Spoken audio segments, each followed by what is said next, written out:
भारतीय पुनर्जागरण का जनक जो है किसे कहा जाता है? राजा राम मोहन राय। राजा राम मोहन राय को भारतीय पुनर्जागरण का जनक कहा जाता है।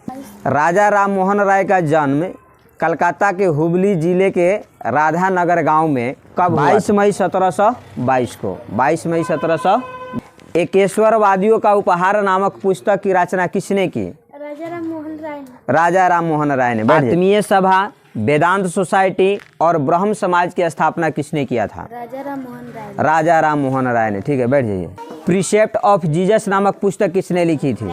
राजा राम मोहन राय ने प्रीसेप्ट ऑफ जीसस नामक पुस्तक लिखी थी। ठीक है, बैठिए।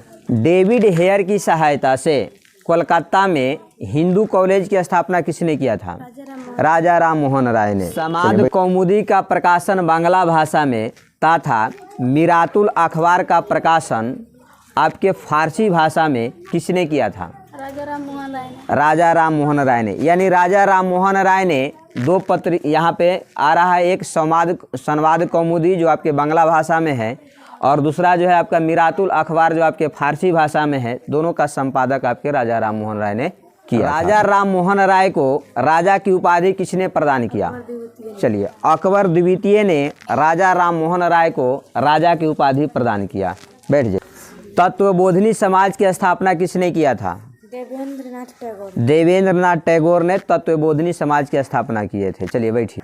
राजा राम मोहन राय के द्वारा स्थापित समाज ब्रह्म समाज का जब विभाजन होता है तो ये दो खंडों में बढ़ती है। एक जो होता है आदि ब्रह्म समाज, इसकी स्थापना कौन करते हैं? देवेंद्रनाथ टैगोर करते। ब्रह्म समाज की विभाजन के बाद ब्रह्म समाज ऑफ इंडिया संस्था का देखरेख किसने किया? केशव चंद्र सेन ने। ठीक है, केशव चंद्र सेन से प्रभावित होकर के आत्माराम पंडुरांग और महादेव गोविंद रानाडे ने किस समाज की स्थापना की है? प्रार्थना समाज की स्थापना की है। बैठ। पश्चिम भारत के सांस्कृतिक पुनर्जागरण के अग्रदूत किसे माना जाता है? महादेव गोविंद रानाडे को पश्चिमी भारत के संस्कृति के पुनर्जागरण का अग्रदूत माना जाता है। ठीक है। महाराष्ट्र के सुकरात के नाम से किसको जाना जाता है? महादेव गोविंद रानाडे को। चलिए, महादेव गोविंद रानाडे को केशव चंद्र सेन से प्रभावित होकर के श्रीधरलू नायडू ने किस समाज की स्थापना किए थे? देव समाज की स्थापना किए थे। बैठ जाइए। यानी केशव चंद्र सेन से प्रभावित होकर के श्रीधरलू नायडू ने देव समाज की स्थापना। दयानंद सरस्वती, जिनका जन्म 1824 को गुजरात के टंकरा प्रदेश के कठियावाड़ जिला में हुआ था, इनके बचपन का मूल नाम क्या था? मूल शंकर था। यानी दयानंद सरस्वती के बचपन का मुख्य नाम या मूल नाम जो था मूल शंकर। मूल शंकर को दयानंद सरस्वती के नाम से पुकारने का प्रथम श्रेय किसने किया था? पूर्णानंद स्वामी। पूर्णानंद स्वामी ने। और पूर्णानंद स्वामी कौन थे? दयानंद सरस्वती के प्रथम गुरु थे। दयानंद सरस्वती को संख्या दर्शन का शिक्षा मथुरा में कौन देते हैं? बिरजानंद स्वामी। यानी बिरजानंद स्वामी ने दयानंद सरस्वती को संख्या दर्शन की शिक्षा जो है मथुरा में देते हैं। ठीक है। 1874 ईस्वी में हिंदी भाषा में सत्यार्थ प्रकाश नामक ग्रंथ की रचना किसने किया? दयानंद सरस्वती ने। ठीक है। वेदों की ओर लौटो तथा भारत भारतीयों के लिए है, यह दो नारा किसने दिया था? दयानंद सरस्वती ने। यानी दयानंद सरस्वती ने दो नारे दिए, जिसमें पहला था वेदों की ओर लौटो और दूसरा था भारत भारतीयों के लिए है। भारत का मार्टिन लूथर किसे कहा जाता है? दयानंद सरस्वती को। यानी दयानंद सरस्वती को भारत का मार्टिन लूथर के नाम से जाना जाता। आर्य समाज की बाइबिल किस ग्रंथ को कहा जाता है? सत्यार्थ प्रकाश। चलिए, यानी आर्य समाज की बाइबिल जो है सत्यार्थ प्रकाश को कहा जाता है और ये सत्यार्थ प्रकाश की रचना जो है आपके दयानंद सरस्वती ने हिंदी भाषा में किए थे। स्वराज शब्द का प्रयोग किसने किया था? दयानंद सरस्वती ने। यानी दयानंद सरस्वती ने सर्वप्रथम स्वराज शब्द का प्रयोग किया था। ठीक है। बंगाल आंदोलन की स्थापना किसने किया था? Henry William Derozio. चलिए, हेनरी विलियम डेरेजियो ने यंग बंगाल आंदोलन की स्थापना की। आधुनिक भारत के प्रथम राष्ट्र कवि किसे माना जाता है? Henry William Derozio. चलिए, यानी आधुनिक भारत के प्रथम राष्ट्र कवि भी हेनरी विलियम डेरेजियो को माना जाता है।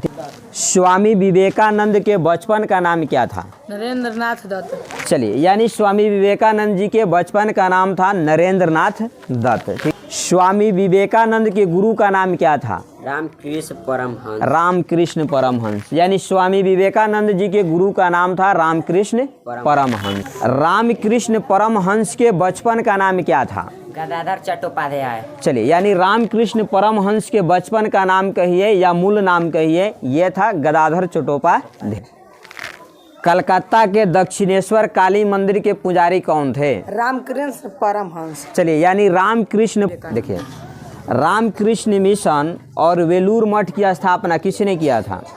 स्वामी विवेकानंद। चलिए, स्वामी विवेकानंद ने क्या किया कि रामकृष्ण मिशन तथा वेलूर मठ की स्थापना 11 सितंबर 1893 में अमेरिका के कोलंबस शहर के सेंट कोलंबस हॉल में विश्व का प्रथम धर्म सम्मेलन का आयोजन किया गया था। इसमें भारत की तरफ से भाग किसने लिया था? स्वामी विवेकानंद ने। स्वामी विवेकानंद ने। यानी विवेकानंद को स्वामी विवेकानंद की उपाधि किसने प्रदान किया था? खेतड़ी के महाराज ने। किसने किया था?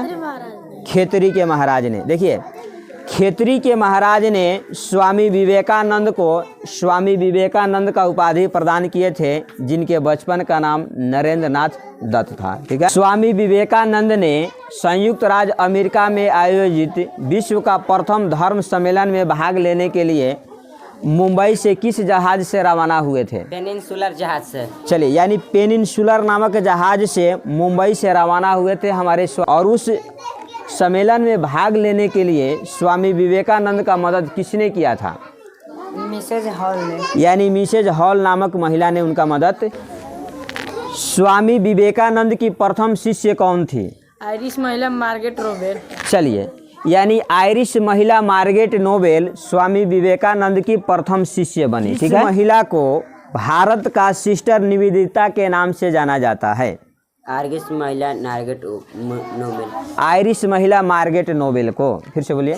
आयरिश महिला मार्गरेट नोबेल को। आयरिश महिला मार्गरेट नोबेल को जो है भारत के सिस्टर निवेदिता के नाम से जाना। विवेकानंद को किसने योद्धा सन्यासी का उपाधि दिया था? आयरिश महिला मार्गरेट नोबेल ने। चलिए, आयरिश महिला मार्गरेट नोबेल ने स्वामी विवेकानंद को योद्धा सन्यासी का उपाधि दिया था। मैडम ब्लावत्स्की और ऑलकाट ने 1875 में न्यूयॉर्क में किस सोसाइटी की स्थापना किए थे?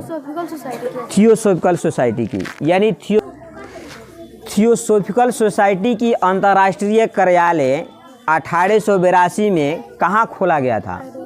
आईडीआर मद्रास में। यानी आईडीआर। एनी बेसेंट ने थियोसोफिकल सोसाइटी की सदस्यता कब प्राप्त की? 1888 में। बेसेंट ने थियोसोफिकल सोसाइटी की अध्यक्ष कब बनी? 1907 में। यानी थियोसोफिकल सोसाइटी की अध्यक्ष जो है एनी बेसेंट ने 1907 ईस्वी में बनी। ठीक है। 1898 में बनारस में सेंट्रल हिंदू कॉलेज की स्थापना किसने किया? एनी बेसेंट ने। यानी 1898 ईस्वी में बनारस में सेंट्रल हिंदू कॉलेज की स्थापना आपके एनी बेसेंट ने किया। बैठ जाइए। सेंट्रल हिंदू कॉलेज को बनारस हिंदू विश्वविद्यालय में 1916 में किनके प्रयासों से बदल दिया गया?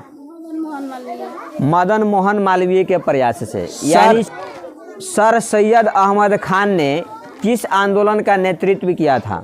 अलीगढ़ आंदोलन का। अलीगढ़ आंदोलन का। यानी अलीगढ़ आंदोलन का नेतृत्व सर सैयद अहमद खान ने किया था। बैठ जाइए। पीरी मुरादी प्रथा को अंत करने का वकालत किसने किया था?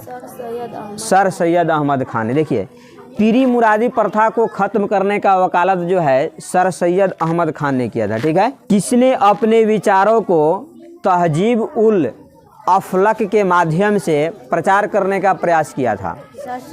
सर सैयद अहमद खान ने। 1875 में अलीगढ़ में मुस्लिम एंग्लो ओरिएंटल कॉलेज की स्थापना किसने किया था? देखिए, यानी सर सैयद अहमद खान ने 1875 में अलीगढ़ में मुस्लिम एंग्लो ओरिएंटल कॉलेज की स्थापना किए थे। ठीक है। 66 में मोहम्मद कासिम ननौती एवं रशीद अहमद गंगोही ने किस आंदोलन का नेतृत्व किया था? देवबंद आंदोलन का। देखिए, यानी बताना चाहते हैं कि 1866 में उत्तर प्रदेश के सहारनपुर जिले के देवबंद नामक स्थान पर मोहम्मद कासिम ननौती एवं रशीद अहमद गंगोही ने देवबंद नामक आंदोलन का सूत्रपात या चलाया था या स्थापना किया था। ठीक है। कुरान एवं हदीसों के शिक्षा का प्रसार मुस्लिमों में करते हुए अंग्रेजी शासन का विरोध करना किस आंदोलन का मुख्य उद्देश्य था? देवबंद आंदोलन का। ठीक है, बैठिए। 1889 में अहमदिया आंदोलन का नेतृत्व किसने किया था? मिर्जा गुलाम अहमद ने। चलिए, यानी मिर्जा गुलाम अहमद ने 1889 में अहमदिया आंदोलन का नेतृत्व। किस आंदोलन को कादियानी आंदोलन के नाम से भी जाना जाता है? अहमदिया आंदोलन को। चलिए, यानी अहमदिया आंदोलन को कादियानी आंदोलन के नाम से भी जाना जाता है, जिसका गुरदासपुर जिले के कादियान नामक स्थान से इसका क्या किया गया था? शुरुआत किया गया था। ठीक है, जिसकी वजह से अहमदिया आंदोलन को कादियानी आंदोलन के नाम से भी जाना जाता है। ठीक है, चलिए।